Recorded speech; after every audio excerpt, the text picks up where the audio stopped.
கடைசி 1-2 மாசமா எக்கச்சக்கமான ஃப்ளாக்ஷிப் ஃபோன்ஸ் C4 டெக் தமிழ்ல பார்த்துருப்பீங்க. பிராண்ட்ஸ் அவங்களோட ஃபோன் லைனப்பை கான்ஸ்டண்ட்டாக ரெஃப்ரெஷ் பண்ணிட்டு இருக்காங்க. இங்கே காமனாக இல்லாத விஷயம் என்னென்னா, ஒரு புது ஃபோன் அதுக்கு முந்தின ஃபோனோட கம்மியான ப்ரைஸ்க்கு லான்ச் ஆகுது. IQOO அவங்களோட Neo 9 Proவில் அதை தான் பண்ணியிருக்காங்க. பழைய ஃபோனோட டவுன்கிரேட் பண்ணி எதுவும் ரேட் கட் பண்ணல. இன்ஃபேக்ட் இந்த Neo 9 Pro எல்லா விதத்துலையுமே Neo 8 Proவோட ஒரு அப்கிரேட்.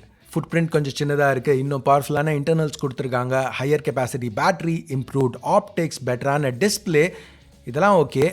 ஆனால் லான்ச் ப்ரைஸ் 12% கம்மி. இன்ட்ரெஸ்டிங், கரெக்டா? ஹே கைஸ், என் பேர் ஆஷ். இன்றைக்கி C4 டெக் தமிழில் இந்த IQOO Neo 9 Pro ஃபோனை பற்றி டீட்டெயில்டாக பார்ப்போம். எடுத்த ஒன்று பார்க்குறதுக்கு இந்த பாக்ஸ் ரொம்ப ஸ்டாண்டர்டாக தான் இருக்குது. பின்னாடி ஸ்கியூ மென்ஷன் பண்ணியிருக்காங்க, சுற்றி ஃபுல்லாக பிராண்டிங் இருக்குது. பட் டாப்பில் இந்த 9 எனக்கு பிடிச்சிருந்துச்சு. ஏன்னா ஒரு ஆங்கிளில் பார்த்தா கொஞ்சம் பிளர்டாக இருக்குது, இல்லைனா கொஞ்சம் ஷார்ப்பாக இருக்குது. லைட் எப்படி அடிக்குதுங்கிறத பேஸ் பண்ணி சின்ன விஷயந்தான், பட் பார்க்க கொஞ்சம் வித்தியாசமாக இருந்தது. இப்போ IQOO Neo 9 Proவை 3 கலர்ஸில் ஆஃபர் பண்ணுறாங்க. பிளாக், ப்ளூ ரெண்டுமே கிளாஸ் பேக்கோடு வருது. பட் இந்த version red and white KFC எடிஷன்னு சொல்லலாம். இதில் வீகன் லெதர் யூஸ் பண்ணியிருக்காங்க. எனக்கு இந்த கலர் காம்பினேஷன் பெஸ்ட்டாக பட்டுச்சு. பட் கலர்ஸ், டிசைன் இதுக்கெலாம் வருவோம். இப்போதைக்கு பாக்ஸில் வேறு என்ன இருக்குன்னு பார்த்தா, அடுத்து ஒரு டிரான்ஸ்பரண்ட் TPU கேஸ், அப்புறம் ஒரு quick start guide, USB Type-C cable, Type-C to Type-C, ஒரு சிம் எஜெக்டர் டூல், ஃபைனலாக 120 வாட் விவோ ஃப்ளாஷ் சார்ஜர். இங்கே சார்ஜிங் ஸ்பீடை IQOO மாற்றலை, பட் பேட்டரி கெப்பாசிட்டி இன்க்ரீஸ் ஆகிருக்கு. இப்போ 5160 mAh. இந்த சார்ஜர் யூஸ் பண்ணி 9 நிமிஷத்தில் 40% சார்ஜும் 24 நிமிஷத்தில் ஃபுல் சார்ஜும் பண்ண முடியும்னு கிளைம் பண்ணுறாங்க. வயர்லெஸ் சார்ஜிங் சப்போர்ட் கிடையாது, பட் இந்த சார்ஜரில் 100 வாட் PD சப்போர்ட் இருக்குது. ஸோ ஏதாவது லேப்டாப் சார்ஜ் பண்ணுனா கூட இதை யூஸ் பண்ணிக்கலாம். பேட்டரி கெப்பாசிட்டி இங்கே இன்க்ரீஸ் ஆகிருக்கு, ஆனால் வெயிட் கம்மியாக மெயின்டைன் பண்ணியிருக்காங்க. Neo 8 Proவோட கூட லைட்டாக இங்கே வெயிட் கம்மி, 190 கிராம்ஸ். திக்னஸும் குறைச்சிருக்காங்க. இப்போ திக்னஸ், வெயிட் மட்டும் இல்லை, ஓவரால் ஃபோன் ஃபுட் பிரிண்ட்டே கட் டவுன் பண்ணியிருக்காங்க. எப்படின்னு பார்த்தீங்கன்னா, பெசல்ஸை இன்னமும் தின்னாக்கியிருக்காங்க. ஸோ Neo 9 Proவில் Neo 8 Proவோட அதே சைஸ் டிஸ்பிளே இருந்தாலும் ஹைட்டும் சரி வித்தும் சரி கம்மியாக இருக்குது. IP54 ரேட்டிங்கும் இங்கே ப்ரொவைட் பண்ணியிருக்காங்க. இந்த வீகன் லெதர் பேக் இதோட ஃபீல் நல்லா இருக்குது. கீழே IQOO லோகோ எம்பாஸ் பண்ணியிருக்காங்க. ஓவரால் லுக் எனக்கு பிடிச்சிருந்துச்சு. லுக் மட்டும் இல்லை, ஃபங்க்ஷனாலிட்டியும் இப்போ ரீசெண்டாக லான்ச் ஆன ஃப்ளாக்ஷிப்ஸோட கம்பேர் பண்ணல ரொம்ப லைட்டான ஒரு ஃபோன். இங்கே IQOO அந்த சைஸை கம்மி பண்ணது, திக்னஸ், வெயிட் எல்லாமே பெருசாக எந்த ட்ரேட் ஆஃப்ஸும் இல்லாமல் கம்மி பண்ணது எனக்கு பெரிய பாசிட்டிவாக பட்டுச்சு. இப்போ எல்லாமே சூப்பர்னு சொல்ல முடியாது, ஏன்னா ஃப்ரேம் இன்னும் பிளாஸ்டிக் தான், Type-C போர்ட் இன்னும் USB 2.0.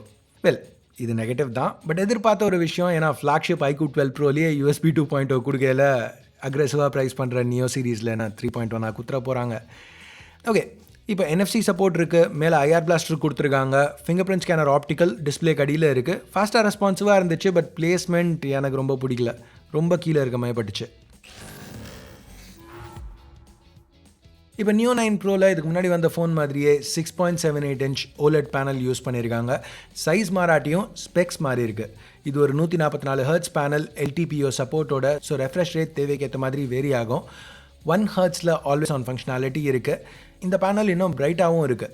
IQOO கிளைம் பண்ணுறது 3000 nits வரைக்கும் HDR கான்டென்ட்க்கு. நான் மெஷர் பண்ணி பார்க்கையில் மேனுவல் மோடில் 670 nitsம், ஆட்டோ மோடில் 1500 nitsம் அவுட்புட் பண்ணுச்சு. ஸோ ரொம்ப நல்ல நம்பர்ஸ்.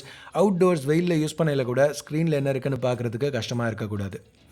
ரெசல்யூஷன் மாறல, இன்னும் 1.5K தான். IQOO இன்னமும் இதை UHDன்னு லேபிள் பண்ணுறாங்க.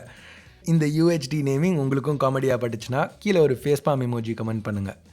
இந்த இயர் பீஸ் இது ஸ்டெரியோ ஸ்பீக்கராக டபுள் ஆகுது. அவுட்புட் நல்லா தான் இருந்துச்சு, நீங்களே கேளுங்க.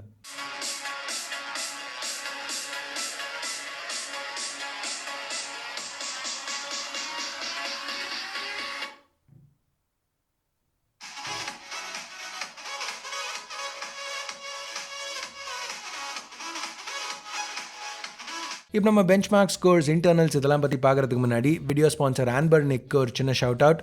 இது ஆன்பர்னிக்கோட RG35XX ஹரிசான்டல் வெர்ஷன், RG35XXH. இப்போ உங்களுக்கு ரெட்ரோ கேமிங் பிடிக்கும், ஒரு சின்ன பாக்கெட்டபிள் ஹரிசான்டல் ஹேண்டில் வேணும் அப்படின்னு பார்த்தீங்கன்னா இந்த 35XXH ரொம்ப அஃபோர்டபுளான ஒரு ஆப்ஷன். இங்கே D-pad பட்டன்ஸ் எல்லாமே நல்லா பண்ணியிருக்காங்க. ஸ்டிக்ஸும் ஆக்யூரேட்டாக இருக்குது. இங்கேயும் அவங்க யூஸ் பண்ணியிருக்கிறது ஒரு 3 inch IPS டிஸ்பிளே. ஆன்பர்னிக் இங்கே ப்ரைஸிங்கையும் ரொம்ப அஃபோர்டபுளாக மெயின்டைன் பண்ணியிருக்காங்க. இந்த RG35XXH பற்றி இன்னும் தெரிஞ்சுக்கணும்னு நினச்சிங்கன்னா டிஸ்கிரிப்ஷனில் உள்ள லிங்கை செக் பண்ணுங்கள். மீடியாடெக்கோட Dimensity 9300 SoCயோட லான்ச் ஆயிருக்க ரெண்டாவது ஃபோன் இந்த IQOO Neo 9 Pro. இதுலேயும் த்ராட்லிங் இருக்குது, பட் இதோட விலை அதிகமான Vivo X100 Proவில் நம்ம பார்த்ததோட பெட்டரான ஸ்டெபிலிட்டி ஸ்கோர்ஸ் இங்கே பார்க்குறோம். இப்போ Dimensity 9300 எடுத்துக்கிட்டிங்கன்னா இது ரொம்ப பவர்ஃபுல்லான ஒரு சிப். யூஸ்வலாக ஃப்ளாக்ஷிப் சிப்ஸ்னு பார்த்தா இப்போ Snapdragon 8 Gen 3 எடுத்துக்கோங்களேன், எல்லாத்துலேயுமே ஒரே மாதிரி கோர் ஸ்ப்ளிட்டப் தான் இருக்கும். ரொம்ப பவர் அதிகமாக தேவைப்படுற சிங்கிள் கோர் டாஸ்க்ஸ்க்கு ஒரு Cortex X4 கோர் இருக்கும். அப்புறம் 3 A720 கோர்ஸ் பவர் அதிகமாக தேவைப்படுற மல்டி கோர் டாஸ்க்ஸ்க்கு. அதுக்கப்புறம் திருப்பியும் 2 A720 கோர்ஸ் இன்னும் கம்மியான கிளாக் ஸ்பீடில், ப்ளஸ் 2 A520 கோர்ஸ் எஃபிஷியன்சிக்காக. இப்போ Dimensity 9300ல் கொஞ்சம் வித்தியாசமான கோர் ஸ்ப்ளிட்டப் இருக்குது.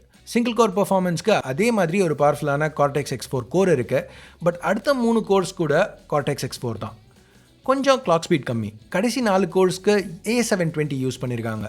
ஸோ டெக்னிக்கலாக பார்க்கல எங்கள் CPU இன்னும் பவர்ஃபுல்லாக இருக்கணும், பட் எஃபிஷியன்சி கொஞ்சம் அடி வாங்கணும். பட் ஏற்கனவே நம்ம இந்த வீடியோவில் டெஸ்ட் பண்ணி பார்த்துட்டோம், A520 கோர்ஸ் இல்லாததுனால X100 Proவோட எஃபிஷியன்சி ஒன்றும் பெருசாக அடி வாங்கலை.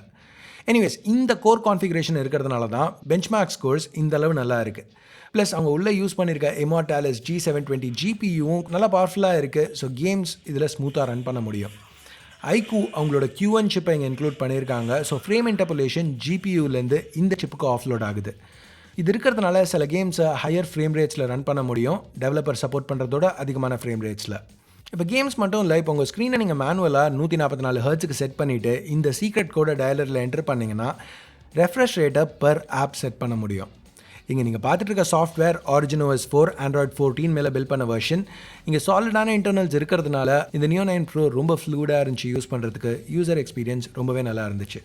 அப்டேட் பாலிசி பற்றி இந்த பாயிண்டில் எந்த கன்ஃபர்மேஷனும் இல்லை. யூஸ்வலாக சைனீஸ் லான்ச்சஸில் எதுவும் சொல்ல மாட்டாங்க, குளோபலாக லான்ச் ஆகல தான் தெரிய வரும்.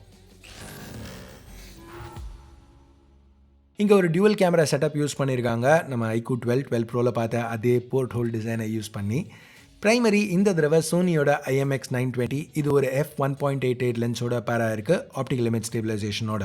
மற்ற IQOO ஃபோன்ஸ் மாதிரியே இங்கேயும் 3 கலர் ப்ராசஸிங் ஆப்ஷன்ஸ் கொடுத்துருக்காங்க: விவிட், டெக்ஸ்சர், நேச்சுரல். மோஸ்ட்டாக இந்த வீடியோவில் நீங்கள் பார்க்குற சாம்பிள்ஸ் எல்லாமே நான் விவிடில் எடுத்தது தான். ஸோ இமேஜஸ் நல்லா டீட்டெயிலாக இருந்துச்சு. யூஸ்வலாக கேமராஸ் தான் IQOO Neo சீரிஸ் ஃபோன்ஸில் வீக்கஸ்ட் லிங்க்னு சொல்லலாம். இங்கேயும் மற்ற மெயின் ஸ்ட்ரீம் ஃப்ளாக்ஷிப்ஸோட கம்பேர் பண்ணையில் கேமரா அந்த லெவலில் கிடையாது, பட் இந்த ப்ரைஸ் பாயிண்ட்டுக்கு ரிசல்ட்ஸ் நல்லாவே இருந்துச்சு. நான் எதிர்பார்த்ததோட பெட்டராக இருந்துச்சுன்னு சொல்லலாம். லோ லைட்டில் கூட இந்த கேமரா ஓரளவு நல்லா பெர்ஃபார்ம் பண்ணுச்சு. செகண்டரி இன்னொரு 50 மெகா பிக்சல் சென்சர். இந்த தடவை சாம்சங்கோடது JN1. Neo 8 Proவோட கம்பேர் பண்ணையில் இது இன்னும் பெரிய அப்கிரேட். ப்ரைமரியோட கூட இது இன்னும் ஒரு மேஜர் அப்கிரேட்.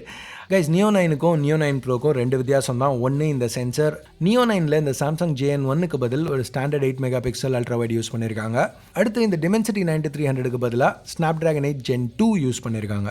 இப்போ வீடியோஸ்னு வரையில் 8K 30 ஷூட் பண்ணலாம், பட் நல்ல ஸ்டெபிலைசேஷன் வேணும்னா 4K 60 ஷூட் பண்ண வேண்டியிருக்கும். 4K 60 ஃபுட்டேஜ் பார்க்க நல்லா இருக்குது, பட் அதிகமான EIS ஜெட்டர் நோட்டீஸ் பண்ண முடிஞ்சது. ஸோ கண்டிப்பாக வீடியோன்னு வரையில் அப்டேட்ஸ், இம்ப்ரூவ்மெண்ட்ஸ் தேவை. செல்ஃபீஸ்னு பார்த்தீங்கன்னா நம்ம போன தடவை பார்த்த அதே செல்ஃபி கேமரா மாதிரி தான் தெரியுது. 16 மெகா பிக்சல்ஸ் இன்னும் டீசெண்டாக இருக்குது. ஸ்கின் டோன்ஸ் நேச்சுரலாக, ரீசனபிள் டீட்டெயிலோட. செல்ஃபி வீடியோன்னு வரையில் தான் பெரிய நெகட்டிவ். மேக்ஸிமம் 1080-30 வரைக்கும் தான் ஷூட் பண்ண முடியும். ஸ்டெபிலைசேஷன் கூட கிடையாது. ஸோ அதை போயிருக்காங்க சூப்பராக. ஃபைனலாக ப்ரைஸிங் பற்றி பார்ப்போம். Neo 8 Pro போன வருஷம் மே மாதம் 3400 யுவானுக்கு லான்ச் ஆச்சு. கன்வெர்டட் ப்ரைஸஸ் ஸ்க்ரீனில் இருக்கும். Neo 9 Pro இப்போ 12% கம்மியாக 3000 யுவானுக்கு லான்ச் பண்ணியிருக்காங்க, பெரிய டவுன்கிரேட்ஸ் எதுவும் இல்லாமல். ஓகே, ஒரு டவுன்கிரேட் இருக்குது. பேஸ் வெர்ஷன் இப்போ 12/256, 16/256க்கு பதிலாக. பட் 12GB ரேமுக்கும் 16GB ரேமுக்கும் பெரிய வித்தியாசம் இருக்க போகிறதில்ல. இது வரைக்கும் சீப்பஸ்ட் கரண்ட் ஜென்ரேஷன் ஃப்ளாக்ஷிப்னு பார்த்தா Redmi K70 Pro. அந்த ஃபோனோட கூட கம்மியாக ப்ரைஸ் பண்ணியிருக்காங்கிறது பாராட்ட வேண்டிய ஒரு விஷயம். அதுக்காக இது பர்ஃபெக்ட் ஃபோனுலாம் கிடையாது. இதில் பல விஷயங்கள் இம்ப்ரூவ் பண்ணணுன்னா பண்ணலாம். Video quality, wireless charging, stability score, metal frame, IP68 rating கொடுத்துருக்கலாம், இல்லை ஒரு டெலஃபோட்டோ கேமரா இன்க்ளூட் பண்ணியிருக்கலாம். பட் இந்த ப்ரைஸ்க்கு பெர்ஃபார்மன்ஸ் தான் ரொம்ப முக்கியம் அப்படின்னு சொல்லி பார்க்குறவங்களுக்கு IQOO Neo 9 Pro ரொம்பவே ஒரு இம்ப்ரெசிவான ஆப்ஷன் மாதிரி தெரியுது. நீங்கள் என்ன நினைக்கிறீங்க இந்த ஃபோனை பற்றி? கமெண்ட்ஸில் சொல்லுங்கள். வீடியோ பார்த்ததுக்கு நன்றி. Have a nice day. By.